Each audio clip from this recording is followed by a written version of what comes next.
মানুহে আপোনাৰ পৰা শিকিব, আকৌ আপোনাকে শিকাব আহে। মানুহে আপোনাক গুৰুত্ব তেতিয়া দিব যেতিয়া আপুনি তেওঁৰ নিচিনা গুৰুত্ব দিব এৰি দিব। সময় নদীৰ পানীৰ নিচিনা। নদী বৈ থকা পানীটো চুব পাৰে, কিন্তু যিটো পানী আপুনি চুব সেই পানীটো আকৌ চুব নোৱাৰে। সময় তেনেকুৱাই, সময় আহে কিন্তু সেইটো সময় দুবাৰ নাহে। গোটেই দুনিয়াত জিকিব পাৰি যদিহে সংস্কাৰ থাকে, আৰু জিকিও হাৰি যায় যদিহে অহংকাৰ থাকে।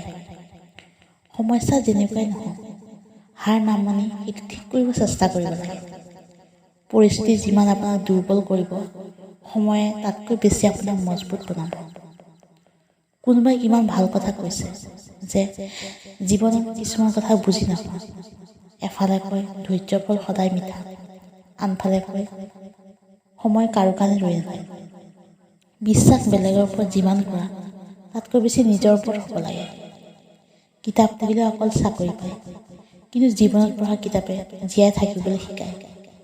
যদিহে জীৱনটোক বুজিব বিচাৰা তেতিয়া পিছলৈ ঘূৰি চোৱা, আৰু যদি জীৱনত ভালকৈ থাকিব বিচাৰা তেতিয়া আগলৈ চোৱা। নিজক কেতিয়াও ইমান দুৰ্বল হ'ব নিদিবা কি তোমাক বেলেগৰ দৰকাৰ। দুটা বস্তু হিচাপ কৰিব এৰি দিয়া, নিজৰ দুখ আৰু বেলেগৰ সুখ। জীৱন বহুত সহজ হৈ যাব।